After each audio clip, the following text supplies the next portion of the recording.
Ladies and gentlemen, I'm back, and our first keynote speaker this afternoon at Made in Asia is none other than Jean-Pascal Tricoire, who of course is the chairman, CEO of Schneider Electric. Jean-Pascal, thank you for joining us at Made in Asia. It's really appreciated. Now, you and I had a chat earlier on. I was trying to look for some common ground between you and I. I spoke about rugby, that didn't quite connect. But one thing I did find out is that both of us are sons of dairy farmers. Absolutely. We're from farming communities. So, And hey. we worked there for a long time. That's right. Both of us.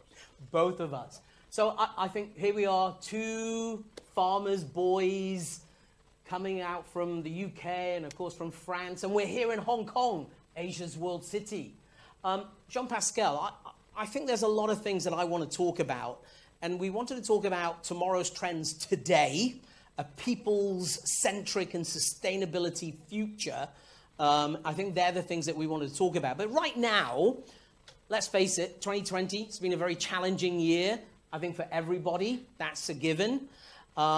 Businesses have been finding it tough going. Can you share any lessons from COVID-19 at Schneider Electric? And what have you done differently, not just from a business perspective, but from your own personal perspective as well? Well, Anson, first, thank you for having me here today. And I want to precise immediately that dairy from France is much better than dairy from the UK. Everybody knows that. And now let's move on to the subject of COVID. I think we are still learning because whatever we believe, we are going to be in that crisis for a long time. And it's evolving, and we are evolving as we are learning. I would say what strikes me is that the first thing on many people are saying that is digitization, right? We've all made big strides, big progress in digitization. We see that inside the company. It was not too difficult for Schneider. I've been based in Hong Kong for now 9 years. So we've been used on my team is widespread around the world. We don't have a so-called headquarter. People are living close to their customers on teams, which means we have been operating on the digital base at my level and at every level of the company for now a very, very long time. So going digital was natural for us. What things that was really striking is the adoption of digital technologies by our customers. Most of what we do at Schneider is digital. And you've seen people suddenly adopting digital tools for instance, keep working on the project of construction, of an infrastructure, of a building, of manufacturing. People doing remote commissioning of equipment in our plants with video, while before they would have insisted to come absolutely on site.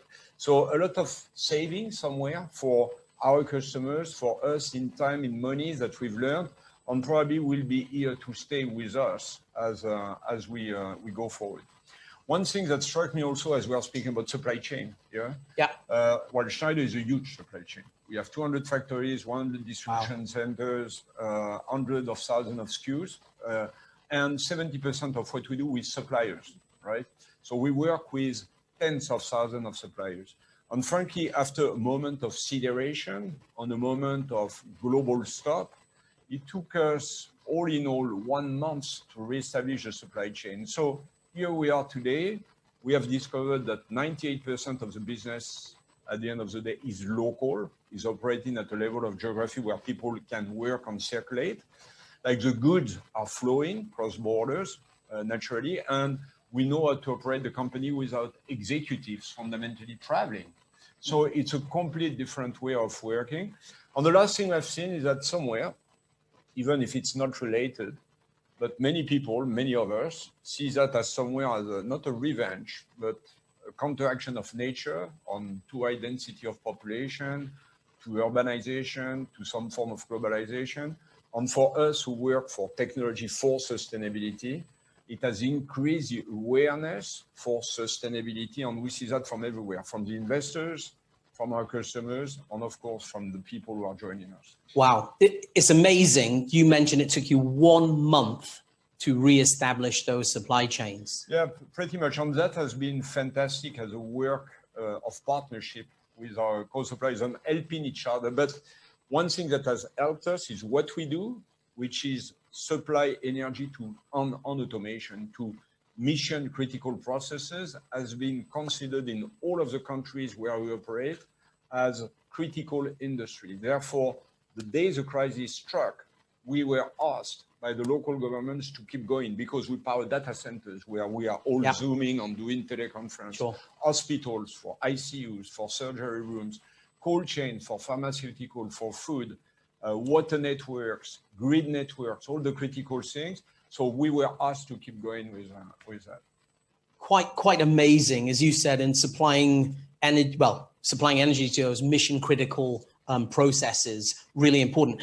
But I want to just talk a little bit about one thing that I keep hearing about COVID-19 is that suddenly everybody's getting more sustainable. Everybody's driving sustainability. Now, I think that momentum's building up, but it's not a new thing, is it? And I don't think it's a new thing for Schneider. No, as I said just before, it's been accelerated by the COVID because when you realize that somewhere a small natural thing like a virus can block our societies to the point it has blocked us, we know that the next big thing coming at us is climate change with all the climate disorders and the disturbances it brings to us. For us in Hong Kong, it's typhoons. In other places, it's fires in California. Can be droughts and so on. So we've seen that accelerated, but this movement had really started to gain a lot of momentum before. And if you take, I remember Davos this year, everything was about the need to go beyond financials into sustainability. And what has provoked this? First, there is the opinion of people. I mean, everybody is becoming more unforgiving for actions which are contributing to climate change, and especially the younger generation. And young generations don't want to work for companies who are not committed against climate change, just to make an example. Big tipping point has been about the investors. Frankly, you say, is it new for Schneider? Well, when I was appointed CEO of the company, which is 17 years ago, we decided with my team at that time to drive or to orient or to focus Schneider on technologies for efficiency and sustainability.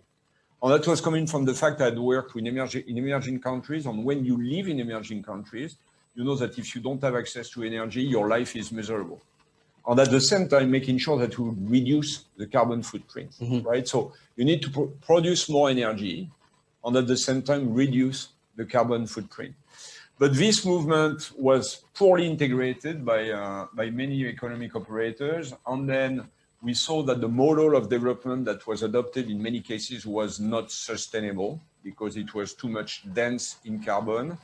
And I would say the change really was started at the Paris Accord, but more so when investors decided they didn't want to finance anymore companies or investment that were going against climate change. And that has been the letter of Larry Fink from BlackRock, and then plenty of other movements. And clearly, when you look at Schneider, we are the company in the world where the highest number of ESG funds are investing, and in the highest quantity. And that has been beneficial to absolutely to us. But then also all our customers want solutions which are leading or driving to sustainability. So that has become good for our customers, good with our investors, and good with our people, of course. Right. And that is interesting, isn't it? Because it's a perfect storm. As you said, it's the investor groups, it's the bankers now that are looking at you, but also, as you said, it's the people. It's those consumers. They're really watching very carefully. Are you walking the talk? Yeah. If you are a CEO of a company, there are two things you want to do. You want to position your company in the places which have a future, places which are future-proof. That's number one. And my second obsession is to reduce the risk also, because we are responsible of a number of people, the people who work at Schneider, our suppliers, which is 5 times what works at Schneider, their families.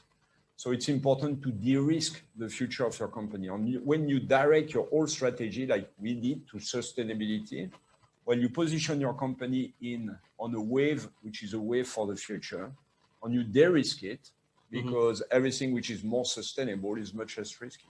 Right. Now, sustainability, we've covered that. Another thing that I'm hearing is that suddenly everything is digital. Yeah. We now, COVID-19's accelerated this digital world. So everything now is digital. And people are talking about lots of these new technologies. Is that the future? People versus the machine? What's your thinking? Are the machines going to replace all the people? I don't know. How much time do you spend every day on your phone? According to my wife, far too much. Yeah, right. Well, so it's not the future is digital. Your present is digital. Right. To start with. Now, when you say sustainability and digital, actually you are hearing the same thing, right? Because sustainability, take climate change, right? Climate change is about carbon emission, 80% carbon emission. Mm-hmm. Carbon emission is 80% about energy, right? The only way to change the equation of energy is on sustainability is to be far more efficient. Yeah. And the only way to step change efficiency is to digitize. So digitization has changed the way you and me live, right? On work. Absolutely. Everything has changed in the past 20 years. The next phase of digitization is the Internet of Things. The way we live together with our environment, together with our city, our building, our home, our plant, our infrastructure, the place we work and travel. And that is completely changing due to the Internet of Things. Everything is getting connected, like enabled by 5G as we go forward. Big data, all the data centers, a lot of them being built in Hong Kong as we speak, and artificial intelligence, so that we save a lot of energy. This room, there is nobody, everything closes down, right? Shuts down. And with that, you can save everywhere 30 to 50%. So everything here, the best catalyzer to sustainability is digitization.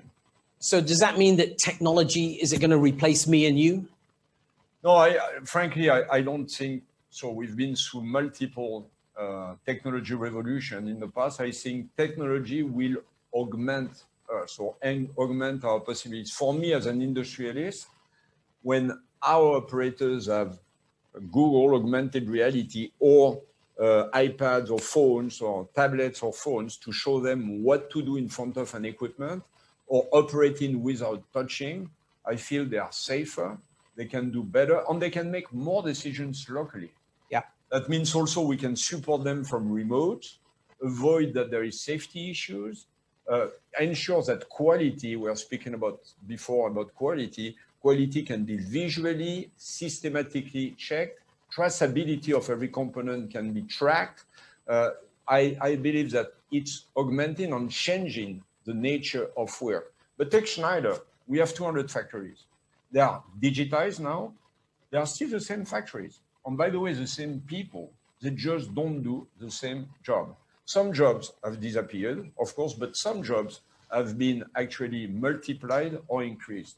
And as we were digitizing, there are more jobs in services because digitization allows you to follow assets across the value chain. So then you can do predictive maintenance and maintain before things break. Now you can recycle things because you know exactly where they are coming from.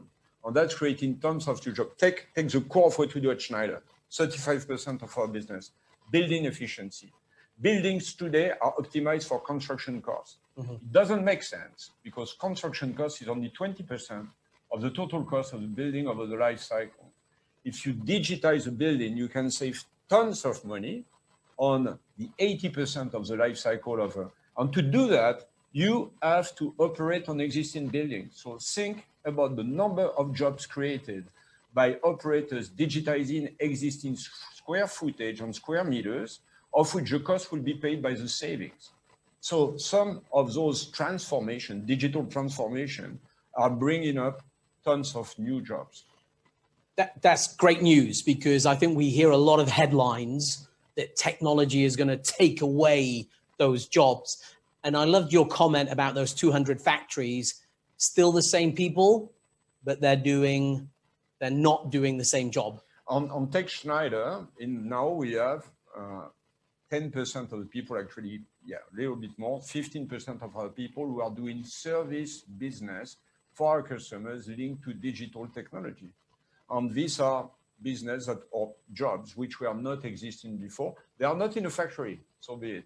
But they are with the customer at the customer site. And by the way, they are very exciting jobs.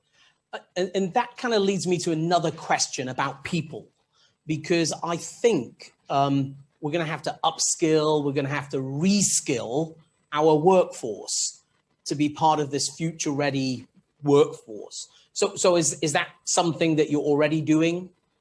You're rolling out? Yeah, it's been, on there again, I don't want to be saying digital every 2 sentences, but the fact is that with e-learning, you can deploy a lot more trainings to all of your people. Traditional education tended to be a little bit more elitist because you had to be on site and there was a teacher, but now you can really spread the know. And it's not only, by the way, only a teacher or a company teaching employees, it's employees teaching each other through communities what's happening. But I believe that people do change and people do absorb new technology. I think all of us have seen our families naturally start to do things from their mobile phone and actually faster than us in some cases. I'm speaking about my teenagers. Me too. Who are teaching me every day what I should be doing differently. And it just, for us companies to absorb those new ways of doing, those new ways of interacting, to do things differently. Yep. But at the end of at the beginning or at the end of the day, the core of our company is to have great people. I mean, we say at Schneider, great people make a great company. So we have to make sure that our companies have a purpose, a mission, which inspires them. We have a system of value which attracts the right people at Schneider. If I have the right people at Schneider, I can sleep at night, right? To make sure I have the right people at Schneider, it's to make sure that they research in Schneider the values we want to see in our company. And then keep learning together and innovating together. And what we do at Schneider is to create a world which is more efficient and more sustainable, thanks to technology. And when you say keep learning together, keep innovating, yeah. How important is innovation to you? And is it a mindset change? Do we need to kind of change our mindsets right now? Yeah, and I think it's changing all the time. Right. There again, I mean, when I started in business, innovation was about those big research centers where you were putting people doing fundamental research and maybe one thing would be used. Today, it's much more an ecosystem of internal and external startups where you A/B test all the time in a very agile manner. You co-work with your customers to innovate. So it's much more incremental, experimental. It's much more down to earth and much faster, much more evolutive. So that's for R&D. The innovation that we have R&D has completely changed. On one sense, it needs much more discipline. As soon as you touch digital, you have to work on a common backbone. But at the same time, it's much more agile because the more you have a common backbone, the more you can plug into it experimentation and rotate them fast and experiment them fast. But innovation is also in all aspects. Yeah. I mean, you want a team around you. When I say a team at Schneider, it's 135,000 people in 100 countries who is excited by the ideas of transformation and changing, right? And it's a mindset. So in our case, it changed also the way we manage a company. When I decided to move to Hong Kong with a company which is domiciled in France, while my office is theoretically in Paris, my home is in Hong Kong, it makes a very long commute. That was inventing a completely different manner to manage a company, especially because from the beginning, we decided that all teams should be multi-local and multi-hub. Why is that? Because we believe the world is multipolar, that you have thousands of years of history in China, in India, in other places of the world, that makes that one solution does not fit all. So you've got to have teams which are really empowered, able to make quick decisions on the field, but at the same time, every decision that keeps us together must get inspiration from North America, from Europe, from parts, rest of the world. And the only way for that is to have leaders deep on the ground in all those parts of the world. And finally, one thing I'm very attached to, because I come from a dairy farm, is that anybody at Schneider, whatever its origin, whatever country it comes from, must have the chance to take the highest global role at Schneider. And this is only possible if you say you can have a global role not too far away from where you were born. So those ways you speak about innovation, it's not only about technology, it's about the way it's more about culture, it's about the way we interact together and the way we work together. And you have to innovate in every field. Good point. So wherever you are, you can take those global roles up. Yeah, global, local, but there is no barrier linked to where you operate from, what you have studied, and where you come from. Even if you are a dairy farmer's son. Even on British. I'm British. I know, but I know. French honorable. That's right, honorary Frenchman. Honorary Frenchman. Now, lots of great sound bites, and it's fascinating for me. I just want to talk a little bit about the future generations. So we've got teenage kids. Yeah. What about them? Because we see today in this crazy world that there are a lot of challenges. Yeah. Maybe the end of globalization, deglobalization, whatever you want to call it. But our younger generations, they're a little bit disenfranchised. Yeah. How are we going to ensure that they have a voice and that hopefully they are the future business leaders? Well, first, we have to trust the youth, right? Right. And the youngsters, because when you see what they've done to the world in the past 10, 20 years, they've created companies that nobody thought about, especially in the digital field. And what strikes me is that every generation can reinvent the future and actually can rock and rolls the previous generations. But my biggest concern today about COVID is the youth. Everybody speaks about fragile people, which we have to be worried about, which are tendentially older people. But I think the biggest victim of what is happening now is the youth, because very often they get ejected from school. They have to study online, while the biggest value of school is to be together. They can't have fun as you should have when you are young. You should have fun all the time, but Absolutely. Even more when you are young. And for many of them, it's going to be more difficult to find a job because there is an economic crisis brewing. So we are really at Schneider, we are really working on finding solutions. So in France, because here we are in an event of France, of course, we've since the beginning of the crisis, we've worked together with large companies to supply even more internships to youngsters. We've actually, in a time of crisis, multiplied by 2 the number of co-op on internships.